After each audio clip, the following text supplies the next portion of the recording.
Hello everybody, how are you all? So let's start our today's class. So फटाफट से शुरू कर देते हैं. So पहले हम लोग वोकैबलरी करेंगे और फिर हम अपना आर्टिकल. ठीक है, चलिए. सो हमारा फर्स्ट शब्द क्या है? इंजूरियस. इंजूरियस का मीनिंग क्या होता है? इंजूरियस का मतलब है जो चीज आपके लिए खतरनाक है, वो चीज प्रॉब्लम पैदा कर सकती है ना, वो चीज डेंजरस है, वो चीज खतरनाक है. सो इंजूरियस मतलब वो चीज खतरनाक है. OUS लगा हुआ है. पार्ट्स ऑफ स्पीच क्या है? एडजेक्टिव है. तो इंजूरियस मतलब इंजरी पैदा कर देगी वो, है ना, प्रॉब्लम पैदा कर देगी वो, डैमेज कर सकती है वो चीज, इंजरी पैदा कर देगी. इंजरी मतलब चोट लग जाएगी आपको. तो इंजूरियस है मतलब वो खतरनाक है, घातक है वो चीज. सो कॉजिंग हार्म क्या पैदा कर सकती है? हार्म नुकसान पैदा कर सकती है, डैमेज और इंजरी. सिनोनिम्स हार्मफुल है वो चीज, डैमेजिंग है, खतरनाक है. डेट्रीमेंटल है, वेरी इंपॉर्टेंट. डेट्रीमेंटल मतलब खतरनाक है वो चीज, डेंजरस है. Negative thinking can be injurious to confidence, है ना. तो धीरे धीरे अगर हम बहुत ज्यादा अपने बारे में नेगेटिव सोचते रहेंगे तो हमारा कॉन्फिडेंस क्या हो जाएगा? डैमेज हो जाएगा, खत्म हो जाएगा. तो नेगेटिव थिंकिंग क्या हो सकती है भाई? इंजूरियस हो सकती है कॉन्फिडेंस के लिए, है ना. Too much screen time can be injurious to your eyes. सो आंखों के लिए अगर हम बहुत ज्यादा स्क्रीन का इस्तेमाल करेंगे तो हमारी आंखों के लिए ये चीज खतरनाक हो सकती है, डेंजरस हो सकती है. तो आप कहेंगे मैम आपकी आंखें खराब हैं तो क्या आप बहुत ज्यादा स्क्रीन यूज करती हैं? मैंने बताया था मेरी आंखें तो बचपन से ही खराब हो गई थी. सो इंजूरियस का मतलब होता है कोई भी चीज जो खतरनाक है, जो आपको डेंजर में डाल सकती है, प्रॉब्लम पैदा कर सकती है, तो वो चीज क्या है? वो चीज इंजूरियस है. डन है. और जनरली हम लोग इंजूरियस के साथ में क्या लगाते हैं? टू लगाते हैं. Injurious to. ठीक है, जैसे smoking is injurious to health, तो इंजूरियस के साथ में हम लोग फिक्स्ड प्रेपोजिशन क्या लगाते हैं? टू लगाते हैं. नेक्स्ट ईडियम है हमारा ये सेकंड हैंड एम्बैरेसमेंट. एम्बैरेसमेंट देखो पहले तो ना, ये एम्बैरेस की स्पेलिंग ही बहुत इंपॉर्टेंट है. सो एम्बैरेस की स्पेलिंग में double R and double S आता है. तो जब भी ना आपके कोई भी लेटर में डबल मतलब एक शब्द में लेटर डबल हो रहे हैं और हमको ऐसा लगता है कि डबल होता है बट वो सिंगल यूज हो रहा होता है, तो वहीं आपका एरर बनता है. सो एम्बैरेसमेंट में डबल आर आएगा एंड डबल एस आएगा. एम्बैरेसमेंट में डबल आर डबल एस. सो EMBARR और फिर ASS, तो ये होगा एम्बैरिस, है ना. MENT लगा दिया तो हमने इसको नाउन बना दिया. एम्बैरिस अगर होता अकेला तो ये वर्ब हो जाता. ED लगा देते तो हमने इसको वर्ब का सेकंड फॉर्म या थर्ड फॉर्म बना देते. सेकंड हैंड एम्बैरिसमेंट, तो एम्बैरिसमेंट हो रही है मतलब हमको ह्यूमिलिएशन हो रहा है ना, हमको शर्मिंदगी हो रही है, बट सेकंड हैंड है. सेकंड हैंड जैसे सेकंड हैंड गाड़ी होती है ना, सेकंड हैंड गाड़ी कौन सी होती है? लेके कोई और आया होता है ना, उसने फिर यूज की है, आप सेकंड में यूज कर रहे हैं उसको. तो सेकंड हैंड एम्बैरेसमेंट मतलब कर कोई और रहा है लेकिन उसको देख देख के ही आपको शर्मिंदगी हो रही है. तो सेकंड हैंड एम्बैरेसमेंट मतलब कर वो रहा है लेकिन ह्यूमिलिएशन आपको फील हो रहा है. So feeling embarrassed for someone else when they do something awkward, silly और इनएप्रोप्रिएट. तो कर कोई और रहा है लेकिन एम्बैरेसमेंट आपको फील हो रही है, तो उसको बोलते हैं सेकंड हैंड एम्बैरेसमेंट. बहुत इंपॉर्टेंट इडियम है, तो आपको ये अभी की अभी लर्न कर लेना है. सेकंड हैंड एम्बैरेसमेंट मतलब फीलिंग एम्बैरेस्ड, आपको ह्यूमिलिएटेड फील हो रहा है बट कोई और रहा है. So for someone else when they do something awkward, silly और inappropriate. I felt second hand embarrassment watching that awkward proposal. अच्छा ऐसे सोच लेते हैं, प्रपोजल से हम मान लेते हैं रोमांटिक वाला. तो आपका फ्रेंड जो है ना वो किसी लड़की को प्रपोज कर रहा है, बट वो इतना ज्यादा एम्बैरेसिंग हो रहा है, वो सिचुएशन इतनी एम्बैरेसिंग हो रही है कि वो देख देख के ना आपको लग रहा है अरे भाई ये क्या कर रहा है, मैं यहाँ से चले जाऊंगा, मैं भाई तुझे पहचानने से मना करता हूँ कि तू मेरा दोस्त नहीं है. तो कर वो रहा है लेकिन एम्बैरेसमेंट आपको फील हो रही है. हर ऑफ की singing gave everyone second hand embarrassment, है ना. जैसे इसके बहुत सारे वो आते रहते हैं ना, रील वगैरह बनाते हैं लोग कि हेडफोन लगा के या ईयरबड लगा के बंदे को लग रहा है कि वाह क्या सुरीला गाना गा रहा है वो, लेकिन इन रियल में वो एकदम बहुत ही वाहियात गाना गा रहा है. तो उसको मजा आ रहा है, उसको लग रहा है वाह लड़की इंप्रेस हो रही है मेरे से, बट बाकी उसके जो दोस्त हैं उनको हो रहा है भाई बंद कर दे तू क्या गा रहा है, तो उनको सेकंड हैंड एम्बेरसमेंट हो रही है, मतलब वो शर्मिंदा फील कर रहे हैं बट कर कोई और रहा है। समझ में आया? ईडीएम समझ में आ गया ये वाला। चलिए आगे बढ़ते हैं। नेक्स्ट क्या है हमारा? फ्रेजल वर्ब, बहुत इंपॉर्टेंट है। फ्रेजल वर्ब मतलब क्वेश्चंस में आपको एरर के रूप में फ्रेजल वर्ब का एरर आ जा रहा है, तो ये चीज हमें ध्यान देनी है। पुट आउट, पुट आउट का मीनिंग क्या होता है? एक्सटिंग्विश। वैसे तो और भी मीनिंग होते हैं बट एक जनरल मीनिंग क्या होता है इसका? एक्सटिंग्विश। जैसे please put out the candle before leaving. Please put out the candle का मतलब क्या हुआ कि मतलब भाई कैंडल को बुझा देना, उसको बंद कर देना, ठीक है? तो जाने से पहले कैंडल को एक्सटिंग्विश कर देना, मतलब उसको बंद कर देना, उसको बुझा देना। He quickly put out the fire with water, तो पानी से उसने आग को बुझा दिया, ठीक है? सो एक्सटिंग्विश कर देना उसको। जैसे एक्सटिंग्विशर्स क्या होते हैं? आग लगती है तो आग पे डाल के उसको खत्म कर देते हैं ना, तो पुट आउट वही सिनोनिम है। पुट के लेके एक होता है पुट इन, इसके कई सारे मीनिंग होते हैं। एक होता है पुट, आपका क्या होता है? पुट ऑफ, और ये हो गया आपका पुट आउट। तो क्या आपको इनके तीनों के मीनिंग पता है? तो हम अगर एक ही दिन में याद करेंगे, फिर चलो हम एक दिन में याद कर लेंगे कि सारे पुट के मीनिंग एक दिन में याद कर लेंगे। So put in, put off, put out, क्या क्या मीनिंग है, ठीक है? आपको याद है तो आप इन दोनों के भी मीनिंग्स मुझे कमेंट में बता देना। सो पुट आउट मतलब एक्सटिंग्विश, उसको बंद कर देना, उसको बुझा देना। डाउज, ये भी बहुत इंपॉर्टेंट शब्द है, इसको लर्न कर लो, सेम है।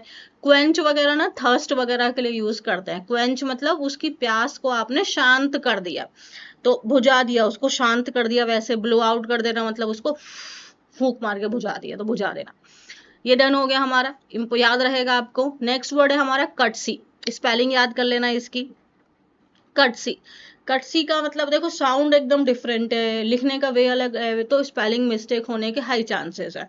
एग्जामिनर भी स्पेलिंग मिस्टेक देते ही हैं आपके।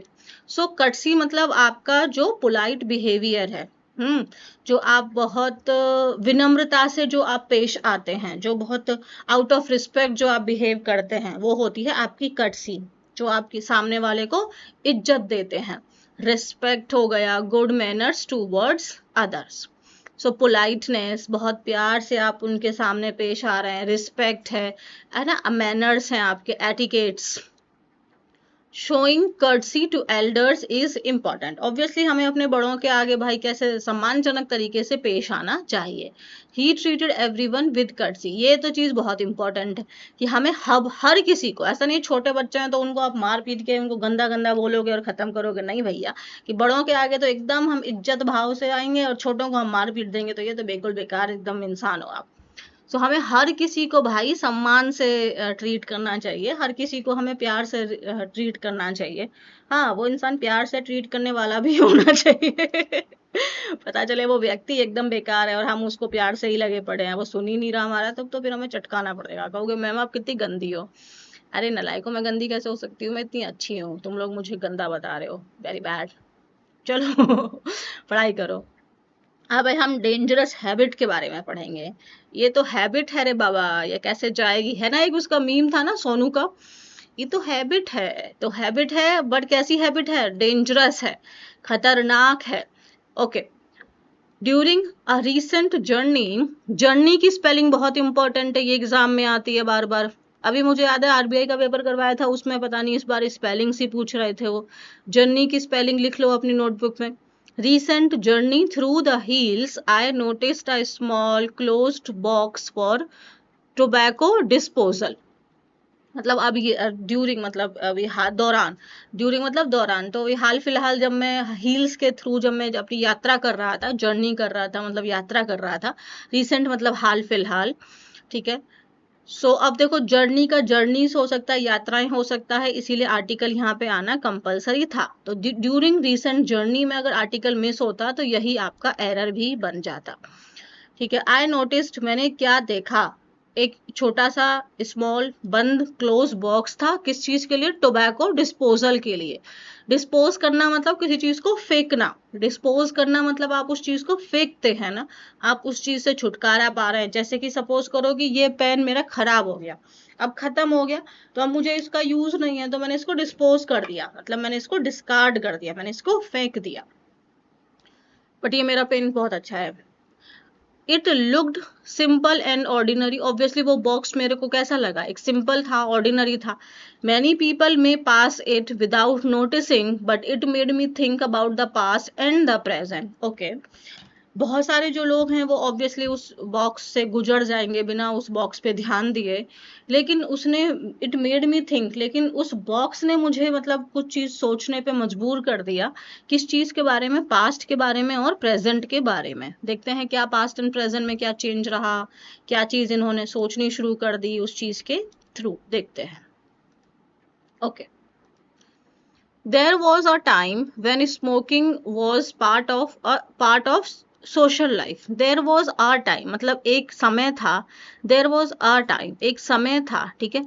was किसके लिए लगाया है? टाइम के लिए। there was a time मतलब एक ऐसा समय था भाई जब स्मोकिंग को क्या माना जाता था कि ये सोशल लाइफ का एक पार्ट है, मतलब स्मोकिंग इज सो नॉर्मल, उसको हमारा एक हिस्सा ही माना जाता था। It's normal thing, it's not something abnormal, it's usual. It was seen not just as a personal habit, it in homes, offices, and at weddings. Offering a cigar, oh, cigarette की spelling तो इतनी important है, अभी आई थी ये वाली। तो CIGAR cigar हो गई, और फिर इसके लास्ट में ETTE, ऐसे हम याद रख लेंगे। तो CIGAR तो इजी है, फिर ETTE यहाँ पे मिस्टेक होने के चांसेस हैं। सो ETTE ये सिगरेट हो गया। सो CIGARETTE। सो आप क्या बोल रहा है कि it was seen not just as a personal habit, मतलब उस समय ये एक पर्सनल चीज की तरह नहीं, एक सोशल लाइफ थी आपका स्मोकिंग।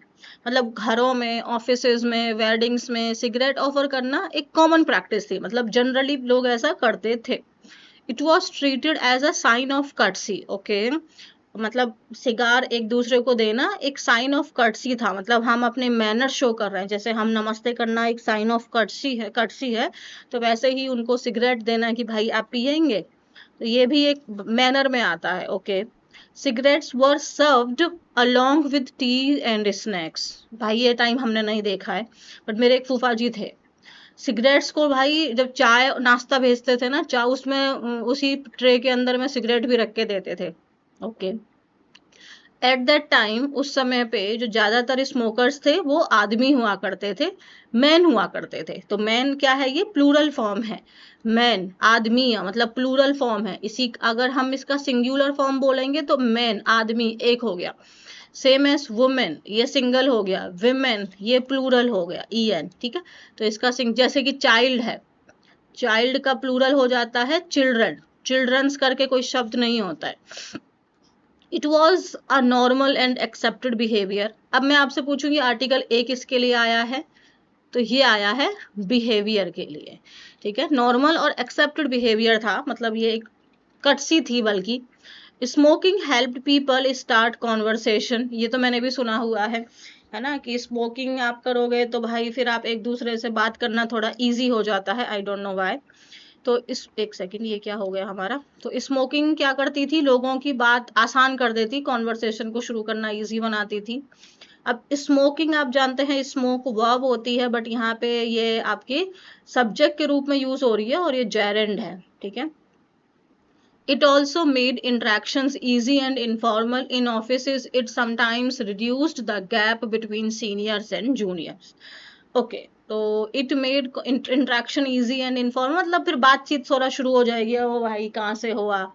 हाँ भाई हम भी यहीं से हैं, तो बातचीत होने लग जाएगी, थोड़ी इनफॉर्मल वे में बात शुरू हो जाएगी। और ऑफिसेस की अगर हम बात करें तो इन इट समटाइम्स का मतलब होता है कभी कभी, समटाइम्स मीन्स कभी कभी भाई ये जो है वो गैप को भी कम कर देती है सीनियर्स और जूनियर्स के बीच में। मतलब मान लो सीनियर जूनियर मान लो स्मोक कर रहा है, वहीं पे सीनियर आ जाते हैं वो भी पीने लग जाएंगे, तो थोड़ा इनफॉर्मल बात शुरू हो जाएगी उनके बीच में। तो भाई आप ये मत सोचना कि इस पैसेज के थ्रू हाँ मैम हम भी ये नया ट्राई करते हैं, तुम लोग को मैं जान से मार दूंगी अगर ऐसी बकवास बात करोगे तो। ये समझने के लिए है, ये बकवास चीजें हैं, इनसे दूर रहना है। देखो ऐसा नहीं होता जिस चीज को अवॉइड की, मतलब जैसे अगर मैं इस चीज को ना ही पढ़ाऊं तो बच्चे कहेंगे हाँ मैम तो फिर तो सही है। बहुत चीजें ऐसी होती हैं जिनको हमें कॉन्शियसली डिसीजन लेना होता है कि नहीं ये बेकार है, हमें इससे दूर रहना है, उसमें से ये भी एक चीज है। However, this practice was not fully understood. The health risks were not given much attention. मतलब इन सब चीजों में इस प्रैक्टिस को हमने कभी ध्यान ही नहीं दिया कि भाई हम ये क्या कर रहे हैं, इसके साथ में हेल्थ रिस्क क्या क्या इंक्लूडेड है, उन सब पे तो कभी ध्यान ही नहीं दिया। People did not think much about the harm caused by smoking. लोगों ने ज्यादा सोचा ही नहीं कि स्मोक करने से इसके क्या क्या नुकसान हैं। Non smokers also suffered because of second hand smoke. इसका मतलब क्या हुआ? सेकेंड हैंड स्मोक का मतलब सेकेंड हैंड एम्बेरसमेंट, मतलब काम कोई और कर रहा है लेकिन शर्मिंदगी आपको भी हो रही है, तो सेम है सेकेंड हैंड स्मोक का मतलब पी कोई और रहा है लेकिन आप उसका धुआं तो ले रहे हैं ना, धुआं तो आप उसका स्मोक तो इनहेल कर रहे हैं। तो ये नॉन स्मोकर्स भी तो इस चीज से सफर करते हैं ना, आपको भी खांसी आने लग जाएगी। So non smokers also suffered. किन की वजह से, किसकी वजह से भाई? सेकेंड हैंड स्मोक की वजह से, क्योंकि धुआं तो वो भी इनहेल कर रहे हैं तो वो भी तो इस चीज को सफर कर रहे हैं। But this was rarely discussed, लेकिन इस चीज को किसी ने ध्यान ही नहीं दिया, इस चीज के ऊपर किसी ने डिस्कशन ही नहीं किया। With time things have changed, समय के साथ साथ में चीजें बदलती हैं। आज की डेट में अगर हम देखें, smoking is not allowed in many public places, है ना। अब तो ये बदलाव हो चुका है, अब इसको कटसी नहीं माना जाएगा अगर हम किसी को ये ऑफर कर रहे हैं तो, मतलब वो ठीक है, लेकिन ऐसा नहीं है खुले आम चल रही है, टी और स्नैक्स के साथ में प्लेट में रख के ये भी दे रहे हैं। तो और अब तो बहुत सारे पब्लिक प्लेसेस के भाई बड़ा बड़ा बोर्ड लिखा हुआ है कि यहाँ पे स्मोकिंग अलाउड नहीं है। These includes offices, hospitals, transport areas. Awareness of health has increased. तो अब भाई अवेयरनेस क्या हो चुकी है इस चीज के रिगार्डिंग कि ये कितनी ज्यादा इंजूरियस है, इससे किस प्रकार की आपको आपकी फैमिली को प्रॉब्लम्स हो सकती हैं। ना ही सिर्फ हेल्थ के रिलेटेड में, फाइनेंशियल प्रॉब्लम्स, आप एक दूसरे से इमोशनली कितना डिस्टर्ब हो सकते हैं, फैमिलीज के बीच में कितना इमोशनल गैप क्रिएट हो सकता है। तो इन चीज़ों के रिगार्डिंग में अवेयरनेस इंक्रीज हो रही है। लोग अब समझने लगे हैं भाई टोबैको के डेंजर को। तो टोबैको की स्पेलिंग याद कर लिया आप लोगों ने? Okay. There is also a warning on every packet of cigarettes, it clearly says that smoking is injurious to health, still many people ignore it. सही है।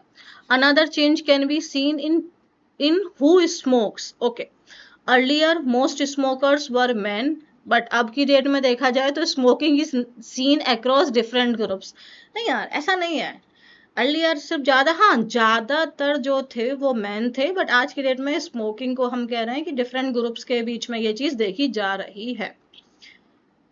ओके, इजी है, इतना कोई हार्ड है नहीं इसमें। It is no longer limited to one section of society, मतलब अब लोग हर व्यक्ति इसमें इंडल्ज है। Even with rules in place the habit continues, मतलब रूल्स के बावजूद भी ये हैबिट है, ये बनी हुई है। पीपल ऑफन, ऑफन मीन्स अक्सर। अब ऑफन एक ऐसा शब्द है जो आपका क्या दिखा रहा है, ये हैबिट को शो कर रहा है ना, ये आपकी रेगुलर काम को दिखा रहा है। तो हमने यहाँ पे कौन सा टेंस यूज किया है? Present indefinite. So people go outside building to smoke, क्योंकि वहां पे लिखा हुआ है smoking is not allowed here, तो वहां नहीं पी रहे तो अब लोग बाहर जा रहे हैं, चलो कम से कम इतने तो अवेयर हो रहे हैं लोग। Okay. After smoking they crush the cigarette under their foot. There समझ में आया? ओके। यहाँ पे फुट लिखा हुआ है, अगर यहाँ पे फीट होता तो क्या गड़बड़ी थी यहाँ पे, बता देना। बट मैनी टाइम्स, बट बहुत बार जो उसका जो लास्ट वाला होता है, सिगरेट का जो लास्ट पार्ट होता है, वो is not fully put out. Not fully put out का मतलब वो कंप्लीटली बंद खत्म नहीं हुआ होता है, मतलब उसमें थोड़ी बहुत आग बची हुई होती है। It may still burn slowly, मतलब अगर आप सोचो, ऐसा तो केस गांव में बहुत ज्यादा हो सकता है ना, जैसे ड्राई वेदर है, गेहूं वगैरह का सीजन है, या किसी भी, जब एकदम खेत अब पक चुके हैं और छोटी सी भी आग की चिंगारी पूरे खेत को जला सकती है। सो इन ड्राई वेदर, मौसम की अगर हम बात करें तो ये चीज बहुत ज्यादा खतरनाक हो सकती है। ये चीज आग को जन्म दे सकती है, specially in sensitive areas. A small act of carelessness can cause serious damage, right. एक ओल्ड सेइंग भी है स्मोकिंग को लेके, it suggested that once a person starts smoking it becomes difficult to stop, है ना। तो इसीलिए आपको कोई भी कुछ भी बोले, आपको इस चीज से दूर ही रहना है। ये हाथ जोड़कर आपसे रिक्वेस्ट है, इन चीजों में बिल्कुल भी इन्वॉल्व नहीं होना। लाइफ में करने के लिए बहुत सारी चीजें हैं, इसमें तो बिल्कुल नहीं इन्वॉल्व होना है हमें। तो एक बार भाई अगर किसी ने ये चीज शुरू कर दी ना, तो उसको बंद कर पाना, उसको रोक पाना क्या है, मतलब बहुत मुश्किल है। दो सेड लाइटली, मतलब ये चीज जो है वो हल्के फुल्के तरीके से बोली गई थी, लेकिन ये चीज शो करती है कि how strong the habit can be, कि मतलब एक बार हमारी कोई चीज आदत में आ जाए, फिर उसको रोक पाना, उस पर कंट्रोल कर पाना कितना मुश्किल हो सकता है। आज की डेट में अगर हम देखें, जो tobacco disposal boxes have been placed in many areas, अच्छा ये तो मतलब अच्छी चीज है, अवेयरनेस क्रिएट हो रही है। सो डिस्पोजल बॉक्सेस कौन से होते हैं, मतलब आप डस्टबिन होती है ना, डस्टबिन, तो डस्टबिन में क्या होता है, ये जनरल है, मतलब हम इसके अंदर में सारी चीजें डाल सकते हैं ना, मतलब हम सारा कूड़ा करकट इसके अंदर डाल देते हैं, सारी चीजें हम इसमें डिस्पोज कर देते हैं। अब टोबैको डिस्पोजल बॉक्स, मतलब उसके ऊपर स्पेशली है कि भाई आप जो टोबैको, आप मतलब जितने भी ये सारे प्रोडक्ट्स होते हैं, सिगार है, जो भी है, इसमें आप अपना डालिए। तो ये स्पेशली है, क्योंकि अगर हम आप सोचेंगे मैम डस्टबिन भी तो वही चीज है, हाँ मतलब वो जनरल टर्म हो गई इसके लिए।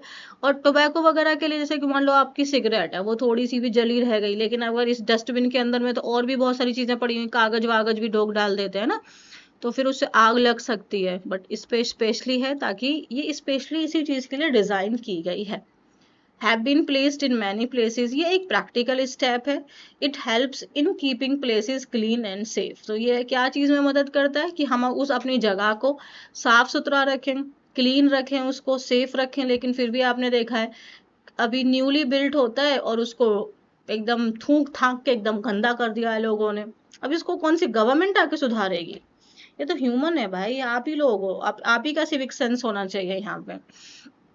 लेकिन such steps work only people use them properly, लेकिन ऐसे स्टेप्स तभी हेल्प कर सकते हैं जब हम लोग उन चीजों को प्रॉपरली यूज करें ना, हम अवेयर रहें। That small box on the roadside is more than just a container. It shows how times are changing. यहाँ पे times का मीनिंग क्या है, यहाँ पे टाइम्स का मतलब है एरा, मतलब किस तरीके से समय बदल रहा है, मतलब दौर बदल रहा है, जमाने बदल रहे हैं। टाइम्स का मतलब यहाँ पे एरा से है ना। सो ये क्या दर्शा रहा है कि किस प्रकार से जो एरा है वो बदल रहा है, लोगों का वे ऑफ थिंकिंग चेंज हो रहा है, हम अपनी इन्वायरमेंट को लेके ज़्यादा अवेयर हो रहे हैं। और ये हमें याद दिला रहा है, रिमाइंड, रिमाइंड को लेके ना एक ईडियम होता है, रिमाइंड को लेके एक ईडियम होता है, क्या आपको याद है? याद है तो कमेंट करना इसको। ये हमें याद दिलाता है that habit can must also change. Obviously हम अपनी हैबिट को अगर हम थोड़ा थोड़ा भी अगर हम कोशिश करें, तो शायद हम वहां से भी बाहर निकल सकते हैं। Personal choices affect public health and the environment, and this understanding is slowly growing. जैसे अभी अगर कोई बंदा मान लो कहीं पे सिगरेट पी रहा है ना, और देखेगा अच्छा इस पर्सन को प्रॉब्लम हो रही है, तो शायद उसको वो फील हो कि ओके, मतलब थोड़ा दूर हटके वो चला जाएगा। ऑब्वियसली वो बंद तो नहीं करेगा उसको, लेकिन वो थोड़ा दूर हटके चला जाएगा। तो धीरे धीरे लोगों के अंदर में ये चीजें आ रही हैं। पर्सनल चॉइसेस, तो ये हमारी जो पर्सनल चॉइस है, अगर ये पब्लिक हेल्थ और इन्वायरमेंट को अफेक्ट कर रही है, बट ये अंडरस्टैंडिंग धीरे धीरे लोगों में आ रही है। अफेक्ट, अफेक्ट करना मतलब उसको प्रभावित करना, इन्फ्लुएंस करना, ठीक है। इफेक्ट जो है इसी चीज का ये रिजल्ट है, इफेक्ट क्या हुआ, इस चीज का रिजल्ट, तो ये हुआ नाउन और इफेक्ट हो गया हमारा वर्ब। अच्छा, तो आर्टिकल तो बहुत ही ज़्यादा आसान था, मतलब ऐसा कुछ था नहीं इसमें जो आपको समझ में नहीं आएगा. It is a type of story, you can say, nothing complicated. So now what you people have to do now. अब जैसे कि ये जो पूरा पैसेज है ना, इसको आप 50 वर्ड्स के अंदर में समराइज करेंगे. आसान था ना एकदम, एकदम पढ़ने में ऐसा लग रहा था मैम अब क्या ही पढ़ा रही हैं आज आप, है ना, यही लग रहा था ना, बिल्कुल करेक्ट बात है. तो अब आपके ऊपर में यही है कि इसी आसान को, इसकी पूरी आप 9th 10th में हमें समरी लिखनी होती थी ना, उसके जिस्ट हमको लिख के देनी होती थी ना मैम को, वही चीज आपको करनी है. जैसे आपको पैसेज, अब ये जो पैसेज पढ़ लिया, अब इसकी समरी आप लोग मुझे कमेंट करेंगे, ठीक है, और वो भी 85 शब्दों में. तो अब इतना आसान है तो आपके लिए इजी है ये चीज को कर पाना. बस यही आपको करना है. आई होप मुझे ये चीज मिल पाएगी इस आसान पैसेज के थ्रू. और चलो इतना ही करके दे देना मुझे, ठीक है. बाय. चलो अब हम मिलते हैं कल की क्लास में, और टेलीग्राम को ज्वाइन कर लेना. ये पीडीएफ वहां से मिल जाएगी ताकि आप दोबारा से इसको रीड करेंगे और फिर आप अपना समरी लिखेंगे, ठीक है. नेट वगैरह बहुत ज़्यादा अवेलेबल है, तो दिमाग अपना लगाना, नेट का दिमाग मत लगाना, मतलब नेट का इस्तेमाल मत करना, क्योंकि वो पेपर में नहीं आएगा आपके लिए. आप बोलना चाहो या पेपर में लिखना चाहो, आप ही को लिखना पड़ेगा. तो प्लीज़ अपना भेजे से यूज़ करके और इसको नोट अपने अपने आप लिखना कि कितने आप इसको लिख पा रहे हैं अपने शब्दों में. हमें लग रहा है इतना आसान है, मैम पढ़ा रही हैं, इसमें है ही क्या पढ़ने लायक, क्यों ही हम इसको पढ़ें. और जब इतना ही आसान है तो फिर समरी लिखने में क्या जा रहा है. समझ में आ रही है ना बात. तो समरी मुझे चाहिए, प्लीज. यही चीज, यही प्रॉब्लम है ऑफलाइन एंड ऑनलाइन में. ऑफलाइन में तो मैं तुम लोग को एक एक को कूट देती, अब यहाँ पे तुम अपनी मर्जी के मालिक हो, मैं क्या ही कर सकती हूँ, मुझे पता भी नहीं है तुम कौन कहाँ कहाँ से देख रहे हो. तो प्लीज लिख लेना, बहुत जरूरी है ये चीज. Bye everyone, take care.